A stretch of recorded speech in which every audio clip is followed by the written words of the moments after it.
Fellow Kenyans,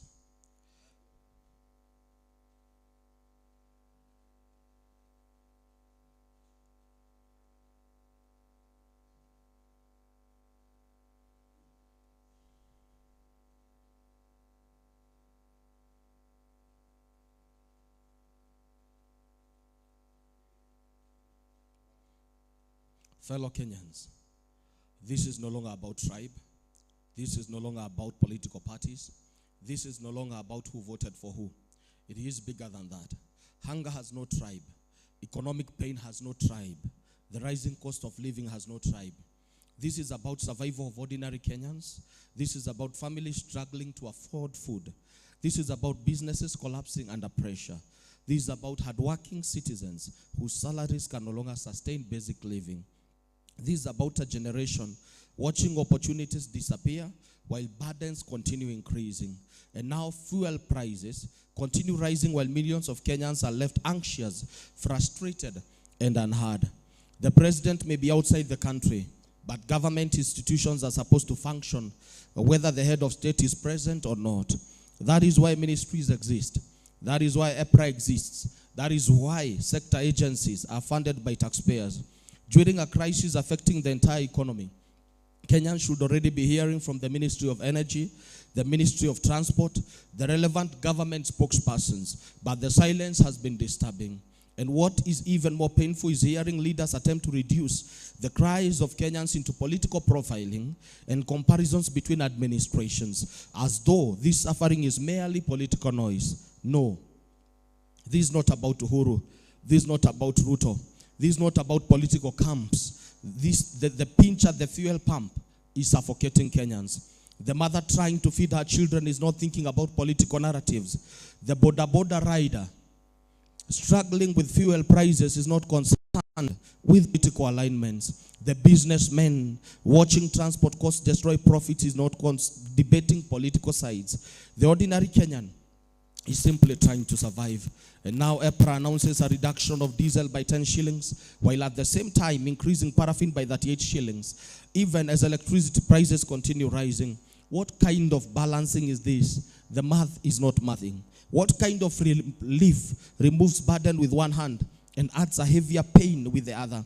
Paraffin is not used by the rich. Paraffin is used by struggling families in villages and informal settlements. It is used by mothers trying to cook for their children. It is used by citizens who cannot afford expensive alternatives. So when kerosene rises by 38 shillings, it is the poor once again carrying the heaviest burden. And now electricity costs continue going up. How does the ordinary hustler survive? How does the salon owner survive? How does the welder survive? How does the posho mill survive? How do small businesses survive when every sector is being squeezed from every direction?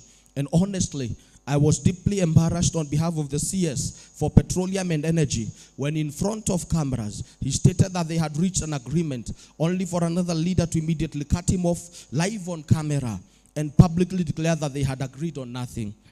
What has Kenya turned into? Who do citizens believe when leaders contradict each other publicly? Who do Kenyans trust when every statement is followed by another denial? How can a nation move forward when confusion, contradictions, and public embarrassments have become part of governance? Leadership must inspire confidence. Leadership must communicate with honesty. Leadership must bring clarity, not confusion. Because when citizens no longer trust the voices speaking to them, a dangerous gap begins forming between government and the people. Proverbs 12:22 says, lying lips are an abomination to the Lord, but they that deal truly are his delight. A nation cannot heal where truth is constantly compromised. Fuel is not luxury. Fuel powers the economy. The local portion mill uses diesel. Public transport depends on diesel. Factories depend on diesel. Food transportation depends on diesel. When diesel rises, everything rises. Food prices rise. Transport fares rise. The cost of doing business rises. And the common mwananchi suffers fast. Proverbs 29:7 says, the righteous considereth the cause of the poor, but the wicked regardeth not to know it.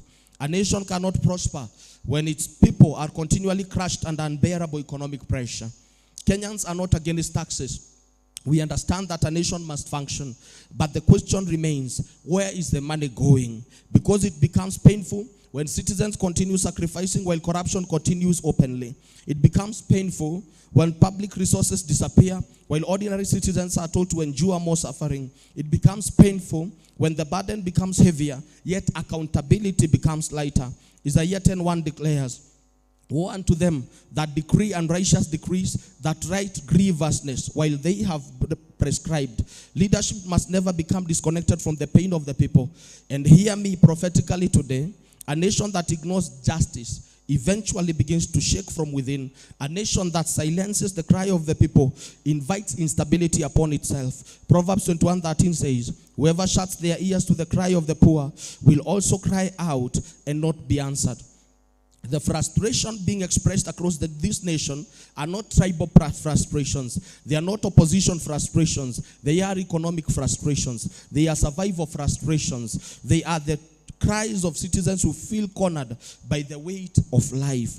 Amos 5:24 says, but let justice roll down like waters and righteousness like an ever-flowing stream to those entrusted with authority. Speak to the nation. Address the people. Provide transparency.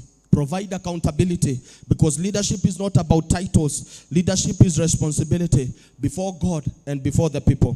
And to the citizens of Kenya, as we exercise our constitutional right to protest and raise our voices concerning the state of the nation, let us remain peaceful, disciplined, and united.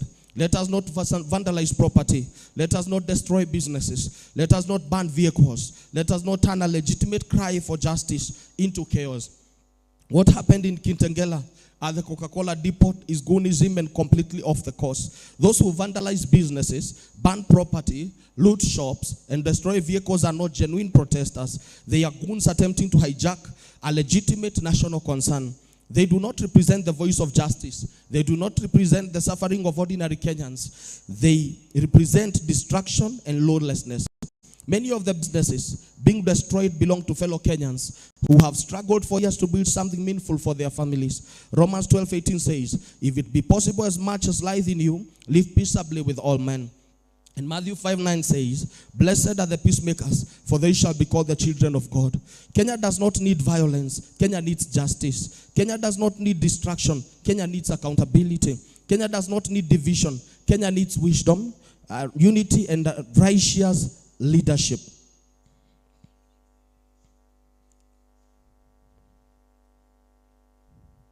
A nation cannot heal where truth is constantly compromised. Fuel is not luxury. Fuel powers the economy. How I pray that we will think of a better way to handle the affairs of this nation. And I declare prophetically over this nation today, may every hidden corruption be exposed. May every system oppressing the people be shaken. May God raise leaders with compassion and conscience. May peace prevail across our streets. May the burden upon the common citizen be lifted. May justice arise again in Kenya. And may the tears of hardworking Kenyans not be ignored any longer. Kenya shall not fall. Kenya shall rise again. That is my prayer. My name is Bishop Peter Hunja. Shalom.